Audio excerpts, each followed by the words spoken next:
Program ini didanai oleh para sahabat dan mitra dari Joyce Meyer Ministries. Jika saudara tidak nyaman dengan tubuh saudara, saudara tidak nyaman dengan diri sendiri dan selalu berpikir tentang apa yang salah dalam diri saudara, itu merupakan kesendirian yang terburuk di dunia.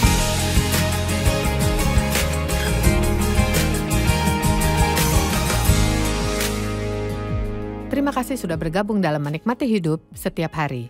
Saya yakin jika saudara menempatkan firman Tuhan sebagai prioritas dalam hidup saudara, saudara akan lebih menikmati hidup. Karena firman Tuhan mengajarkan kita tentang apa yang bisa mencuri kebahagiaan kita dan bagaimana cara menambahkannya. Saya percaya Tuhan menginginkan kita menjadi otentik. Dalam dunia yang kita hidupi sekarang, ada banyak kebohongan dan banyak kepalsuan. Tapi itu bukan cara hidup yang Tuhan mau. Kadang-kadang banyak tekanan dari orang lain bagi kita untuk melakukan hal yang tidak kita ingini, dan kita berakhir tidak hidup secara otentik karena menghabiskan waktu untuk menyenangkan orang daripada melakukan apa yang Tuhan mau untuk kita lakukan. Hari ini kita akan belajar tentang terbebas dari menyenangkan orang lain, tapi itu bukan berarti kita tidak boleh menyenangkan orang. Artinya kita hidup bukan untuk menyenangkan orang. Jika kita tidak menyenangkan Tuhan, atau kita melakukan hal yang bertentangan dengan hati kita. Penolakan diri membuat orang lain senang. Ketika kita tidak menerima diri kita anggap bahwa orang lain juga tidak akan menerima kita, karena kita berpikir bahwa kita tidak dapat diterima, kita berperilaku yang menyebabkan orang menolak kita. Sekarang, saudara harus benar-benar berpikir, tapi sangat penting bagaimana kita menilai diri kita. Jika kita takut orang akan menolak kita, maka kita kehilangan keotentikan dengan cara menyenangkan semua orang untuk mendapatkan penerimaan daripada menjadi diri kita apa adanya. Kita akan berkata iya untuk hal yang sebenarnya tidak ingin kita lakukan.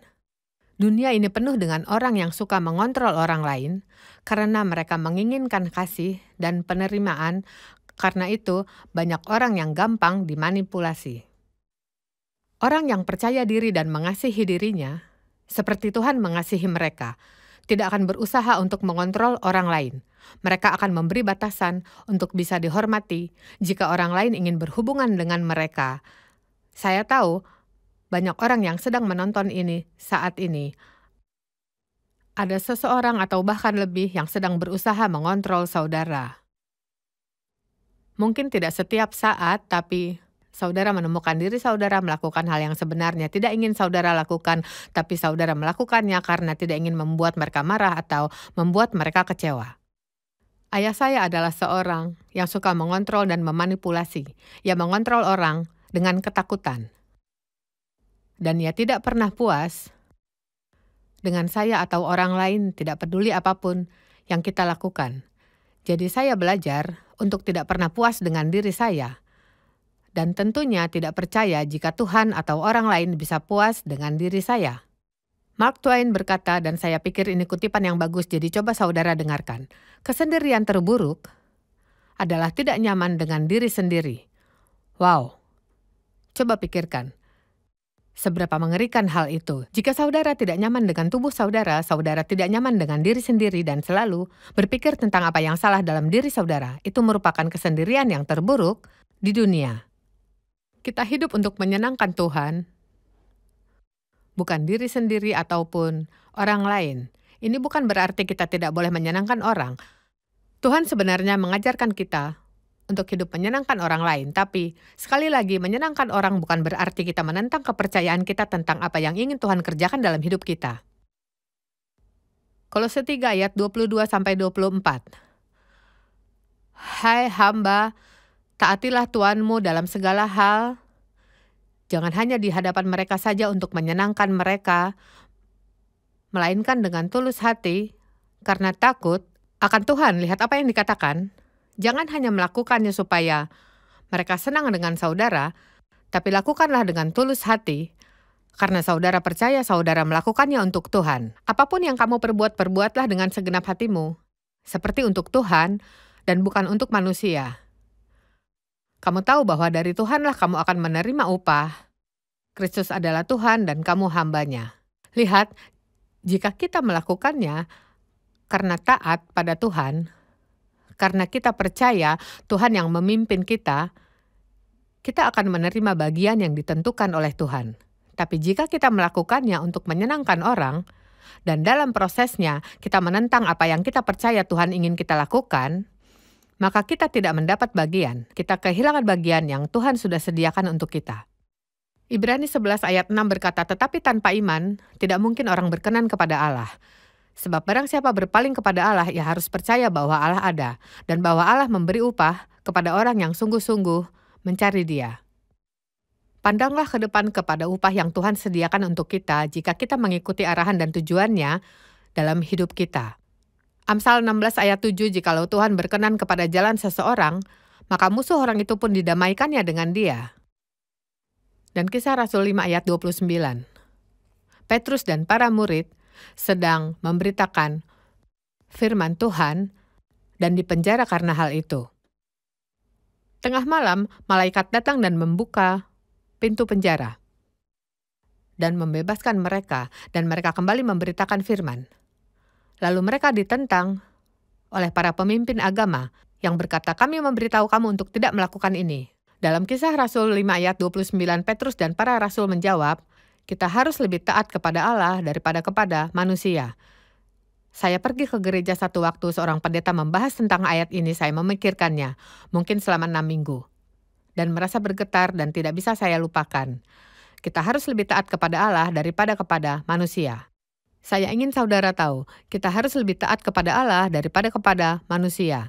Jika sesuatu yang orang ingin saudara lakukan membuat saudara tidak taat dengan Tuhan, maka saudara harus lebih memilih Tuhan dari manusia.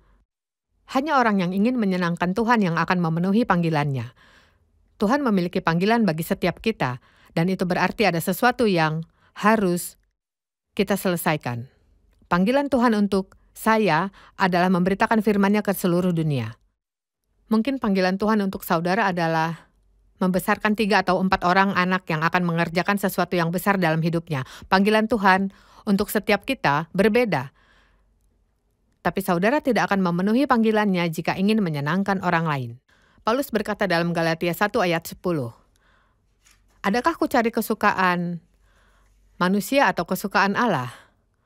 Pertanyaan bagus yang harus kita tanyakan pada diri sendiri. Apakah kita berusaha untuk menyenangkan orang atau menyenangkan Tuhan? Atau hanya hidup untuk diri sendiri? Dan selama kita bahagia, kita tidak peduli dengan apapun? Atau apakah saya berusaha untuk menyenangkan orang? Jika saya berusaha untuk menyenangkan orang, saya tidak bisa menjadi pengikut Kristus. Sebuah pernyataan yang luar biasa.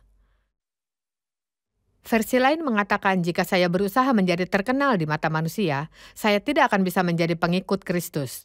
Paulus berkata mungkin saja ia kehilangan panggilannya, dan saudara tahu Paulus menulis 2/3 bagian dari Perjanjian Baru.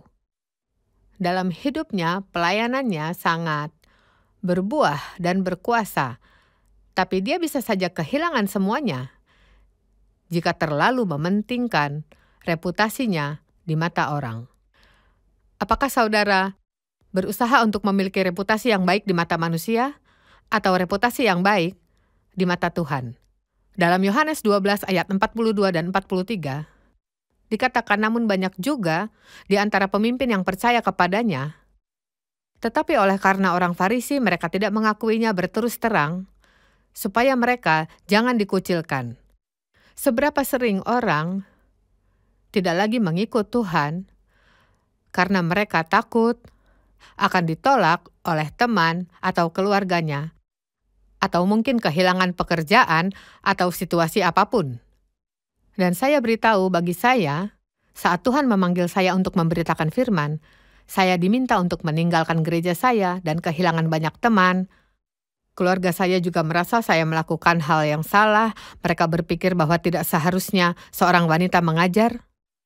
Kadangkala jika saudara ingin berjalan terus bersama Tuhan, saudara harus mau untuk kehilangan hal duniawi.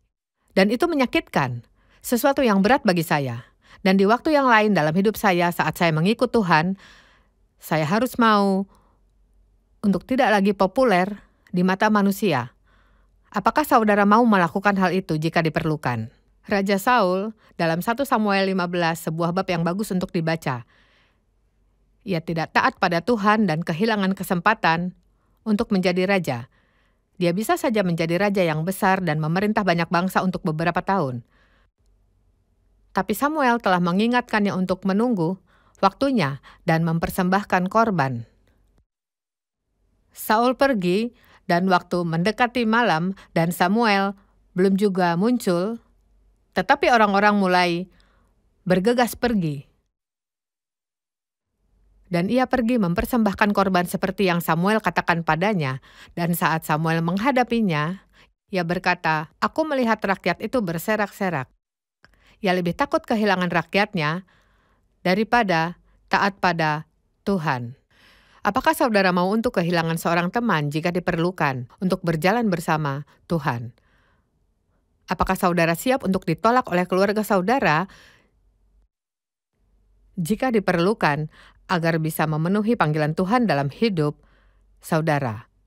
Kita harus mengerti bahwa saat kita menerima Kristus, ia harus menjadi segalanya, bukan hanya tambahan. Jangan menghidupi hidup yang sama dan menambahkan Tuhan di dalamnya. Akan ada hal-hal yang selama saudara melayani Tuhan yang harus berubah dalam hidup saudara. Tapi segala sesuatu bekerja untuk kebaikan kita. Nah, tanda saudara ada untuk menyenangkan orang lain. Yang pertama, kita mengizinkan ekspektasi orang yang mengontrol kita, dan kita terjebak. Kita berkata ya untuk semua hal dan komplain secara pribadi ketika harus melakukannya. Mungkin itu baik. Berapa kali kita menemukan diri kita komplain tentang hal ini atau hal yang lainnya. Tapi itu bukanlah sesuatu yang harus saudara lakukan, itu sesuatu yang saudara iakan hanya karena saudara tidak ingin membuat orang lain marah, saudara tidak ingin merasa kecewa.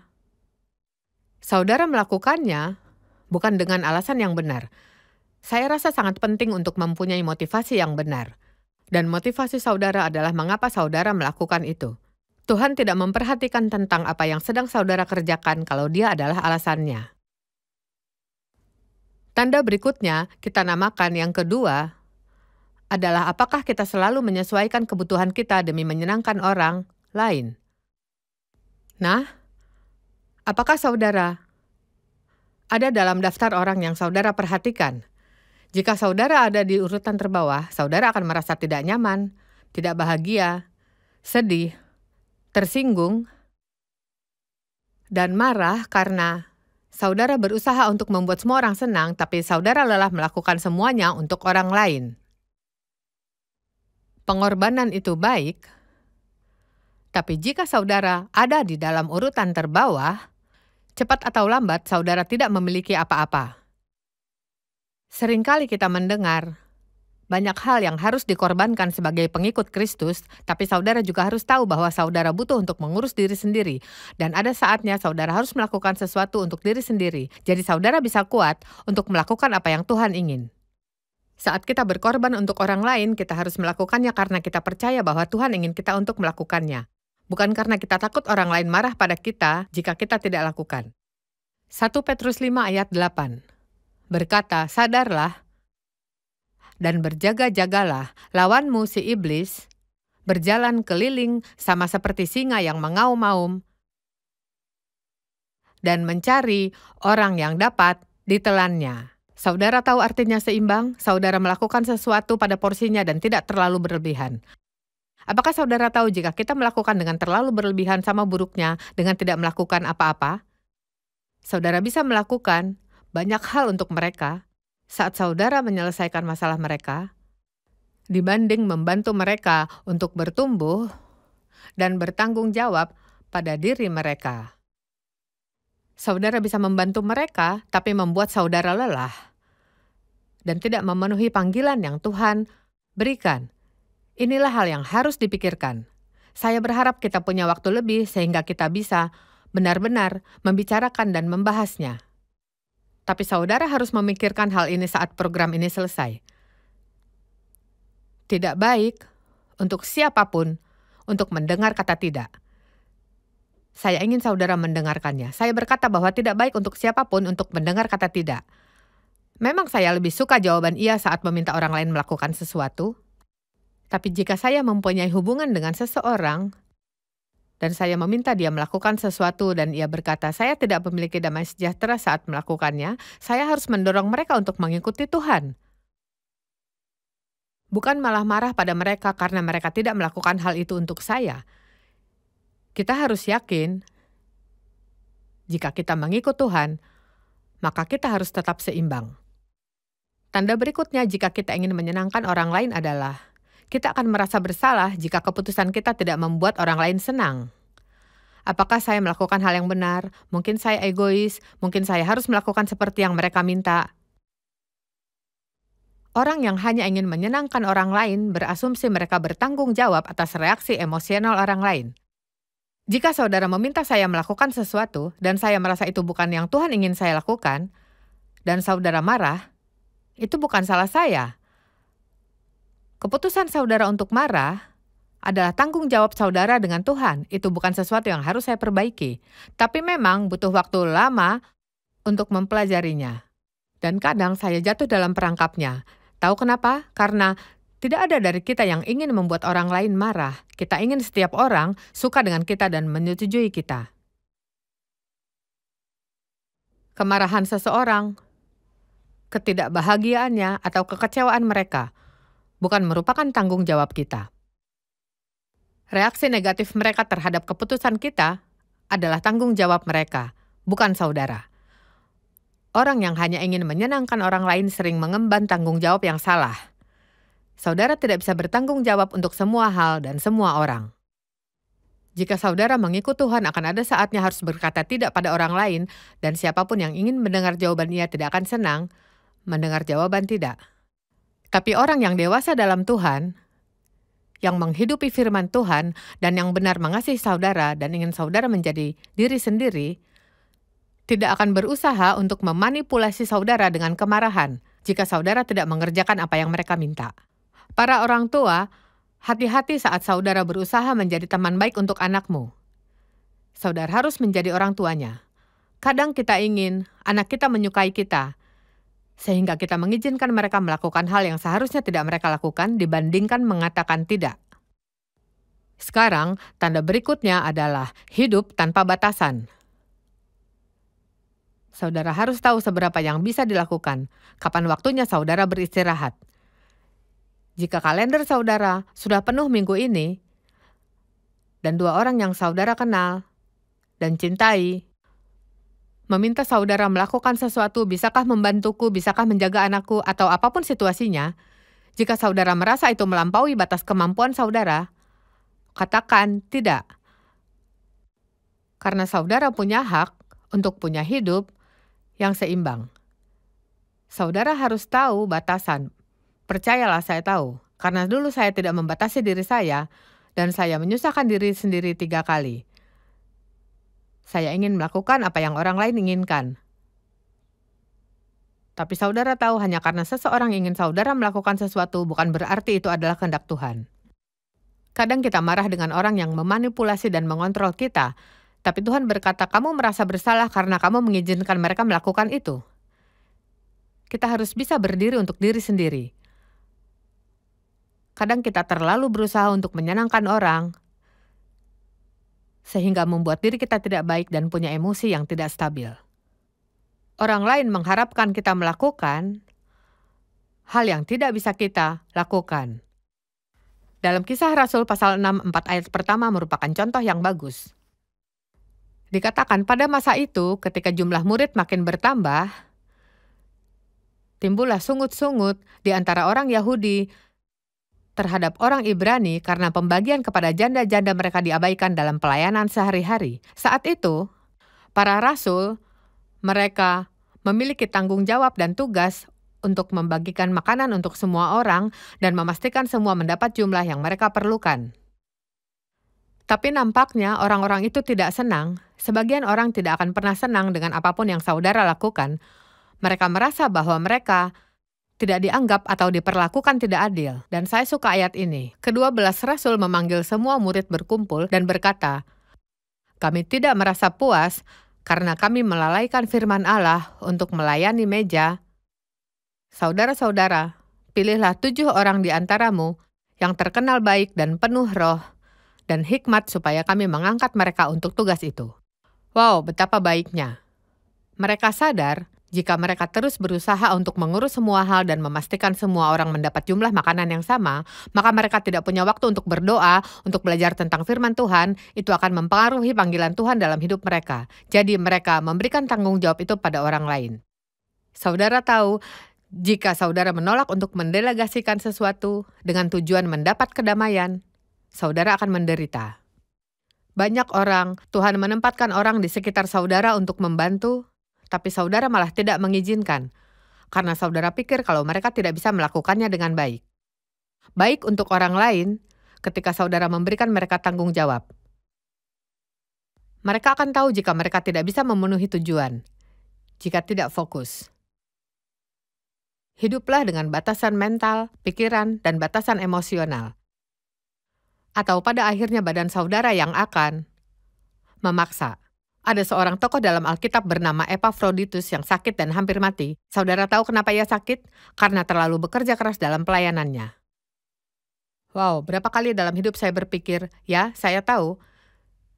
Saya bekerja untuk Tuhan, ia akan memampukan saya. Ya, padahal Tuhan mengharapkan saudara hidup dengan hikmat. Alkitab berkata Tuhan bekerja selama 6 hari dan beristirahat 1 hari. Dan kita mengikuti bimbingan Roh Kudus. Dan jika kita tidak melakukannya, kita hanya menyakiti diri sendiri. Tanda kelima, seorang yang ingin menyenangkan orang lain itu sensitif terhadap kritik, pertimbangan, dan penolakan. Saudara harus belajar cara menolak sebuah penolakan. Jangan biarkan penolakan orang lain mengontrol saudara. Hanya karena saudara dikritik, jangan membuat minggu saudara menjadi buruk.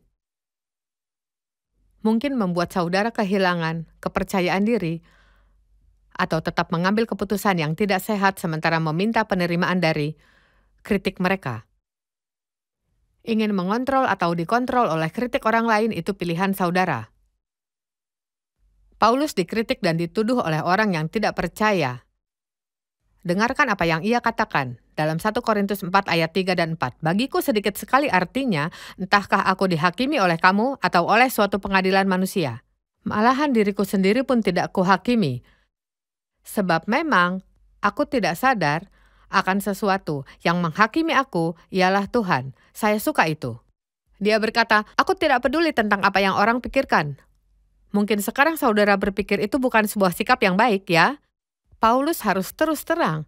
Dia berkata, aku tidak peduli dengan orang lain. Hatiku benar.